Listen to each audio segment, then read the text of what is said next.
everybody, CW here. I made another conversion. I just wanted to keep you guys updated. Hello everybody, CW here. I made another change. I added some more of these, no glare here, lock and load conversions. I picked up another kit and I picked up another bushing, but the bushing hasn't showed up yet, and I don't know why. It was supposed to be here last night and I held off making this video, and I want to get it out, so I'm not waiting anymore. What I did was, I'm going to bring you in close and show you here, but if you watched the last video, we put some of these lock and load conversion bushing, lock and load conversion bushing kits in the Summit press, and I'm going to use them for my inline bullet seater and my Wilson mandrel neck sizer. And it's going to be real nice to quick change in and out. I didn't really give it much thought on regular dies, although those are regular dies. But when I started thinking about it, I really thought I was onto something with these powder measures. I've got a couple of them here. I've got a mount right there. And over here, just outside of the screen, I've got another one. Now, I had the idea that I'd buy a powder stand with a lock and load in it, but I couldn't find one for the life of me. I looked everywhere, and Edward Petty has one, and he was very gracious enough. He's going to send it in. I haven't received it yet, but I'm sure it's coming, and that'll take the place of that one over there. That RCBS mount will come out, and what he sends me will go in. And then that powder measure is a Redding X15. I use that for my small pistol stuff. That will be going in, and with a bushing on it. And over here, where I store my other large hopper, large volume dropper, Uniflow, this will get a bushing too. And these two here, let me turn you again, hold on tight. These two powder measures here will get lock and loads, dunk, dunk, dunk, dunk, and I can switch them out. So I've got this I use for pistol stuff because it's smaller, and this I use for rifle because it's larger. And I like the Uniflows a lot. I actually have another one on the other bench in the other room, but I didn't want to switch it around. I've got a Hornady that works pretty good, but I use that dedicated for shotgun stuff. So this one I wasn't using, so I started using that one, and it's a really nice powder measure too. But being the small hopper, micro adjust, it really works well, and it's only going to be made better with the addition of these lock and load bushings. But right now I can't use them because this is too small. One of my commenters, Ricky Baird, who's a good brother of mine, made a comment that his is smooth, has no threadings in it. And that's the way the newer style RCBS stands are. I don't know if all the other companies followed suit. They don't need to be threaded. There's really no reason for it. You put a lock nut on top and on the bottom, or just on the bottom, and you clamp it down, and it's fine. You don't really need threads there. But the older ones had threads. Now that one back there is an older one, right there.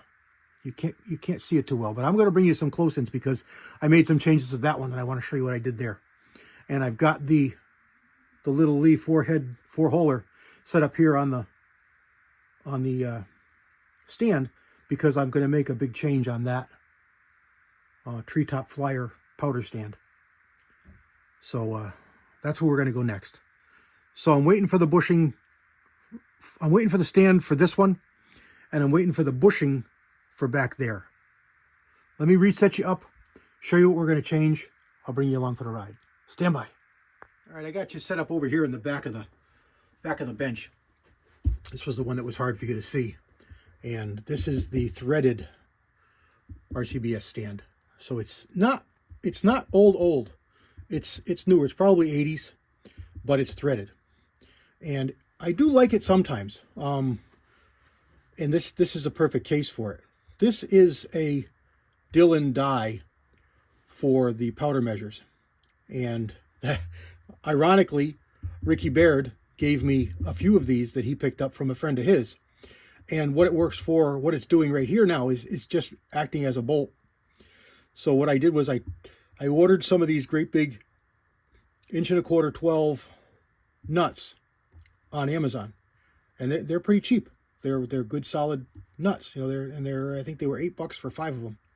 So that's pretty cheap because my local hardware store has some, but they get like 10, 12 bucks a piece for them. And yeah, they're higher grade, harder nuts, but for what I'm using them for here and what you guys would do with them, this is fine, absolutely fine. You'll never ever ever ever wear that out. What I did was I had previously purchased some 7/8 washers, and when you get 7/8 washers, they get, you know, bigger all the way around, so they're pretty good and thick. That's almost 1/8 of an inch. So and they come cadmium plated. So I just ground all the cadmium off, cleaned up the steel, ground off the nut, cleaned up the steel, and ran a bead, and welded it on there. So now this nut is welded to that washer, and I'm going to put a lock and load bushing in there, and then I can drop on my different powder measures that I use back there. Most of the time back there, I use it for my little dandy. And if you don't know what a little dandy is, here's an older little dandy right here. The old ones had the octagon heads on them, and I've got a lock and load bushing on it. And what these are is it's just a dropper powder measure. And they use bushings. You buy bushings in different sizes, and then they give you a scale, a chart, and it shows that bushing, and there's a number on it. This is number 26. That bushing will drop X amount of all these different powders that are on the chart. So it's not adjustable. It just is what it is.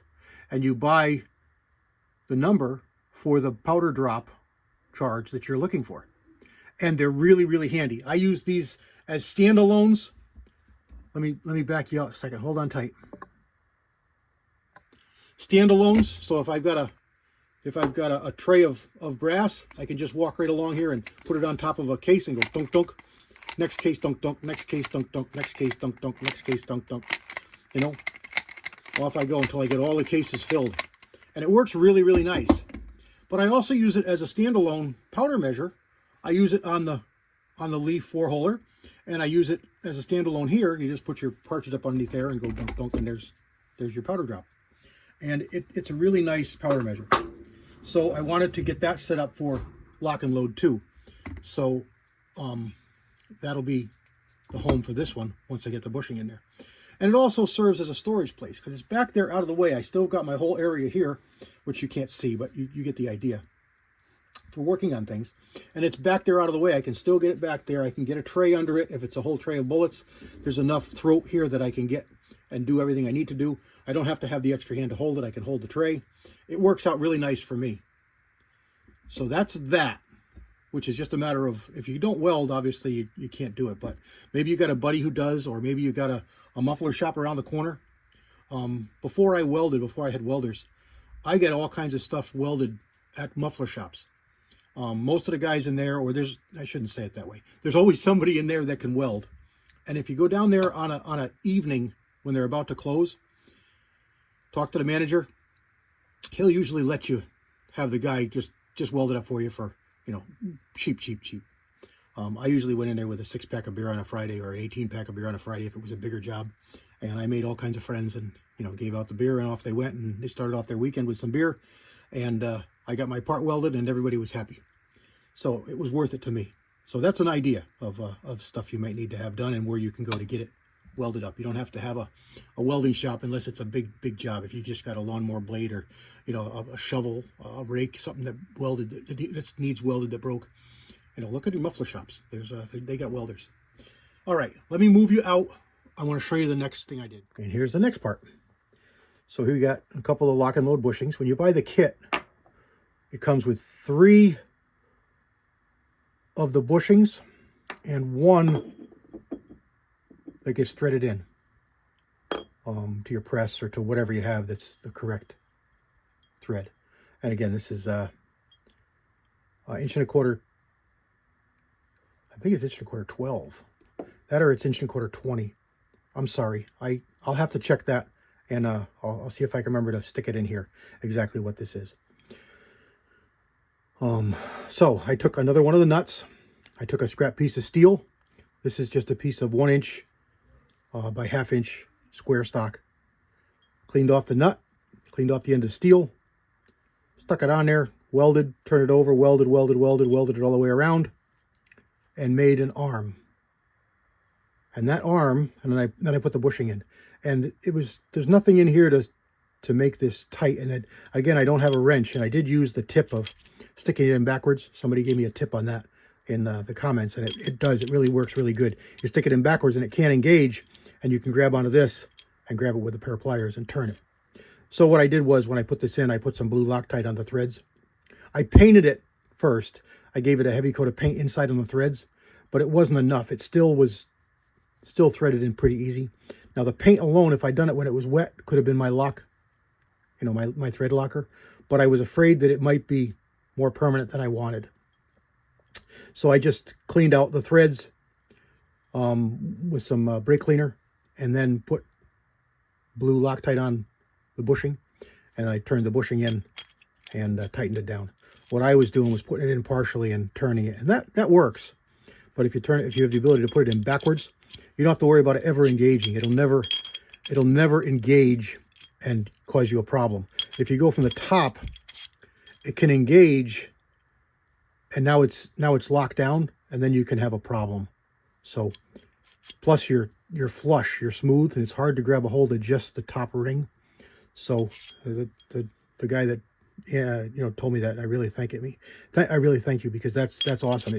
There's no way to go too far. It goes right on. You got plenty of room. You can grab it and move it anywhere, and it still grabs and turns. I probably spent way too much time on that, but thank you for the tip. Let me move you up and show you where this goes. Okay, this is the Treetop Flyer powder stand that he made a while back. Unfortunately, he doesn't make anymore. It wasn't working out for him making these things, but they're really nice, and anybody who was able to pick one up through the years really knows how great these things are. They fit right around specific presses. He had a really good system for making the bottom fit, which you can't see what I'm looking at here. Let me move it down really quick. Hold on tight. This plate here wraps around the bottom of the stand, and it uses the same bolts that hold it down to the plate, and it's really solid. It comes out the back, and then it's got a pin that comes up, and the pin takes the shaft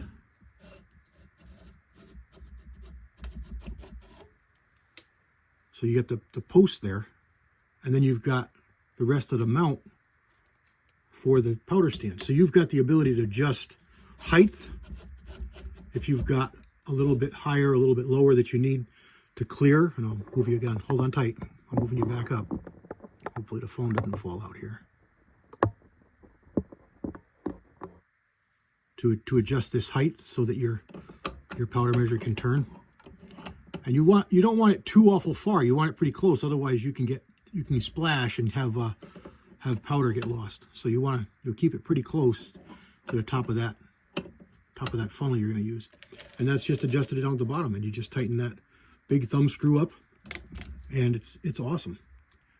Back up here, let me get you a little bit higher. Hold on. Sorry for all the moving around. You got another nut, and this is the part that I changed. So swing this out and just loosen this up. And this is just a 3/8 16 stud that he's got a hole through the top of this powder stand, and then a threaded hole in the top of his post. So we'll take that out, set that aside, and then we'll take my piece that I made, which is why that hole is in the back. I'm doing this with one hand because I'm trying to hold the powder measure because it has some powder in it. And these are nylon washers. And then you put this back on. So this is the part that I made going on his system.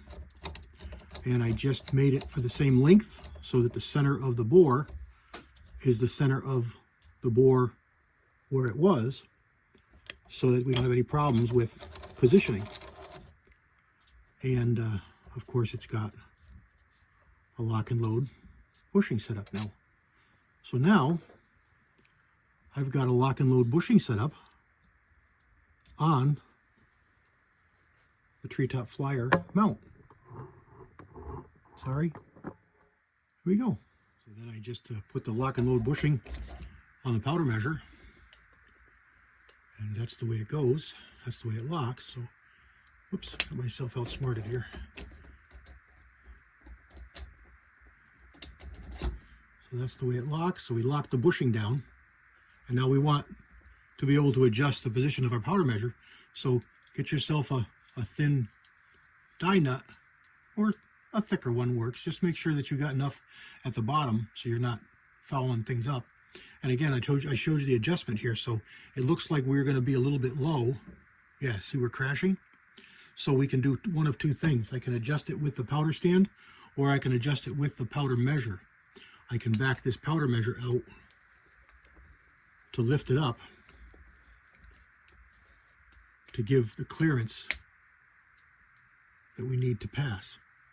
And then turn this so that it's the position you want it in when you want to drop powder.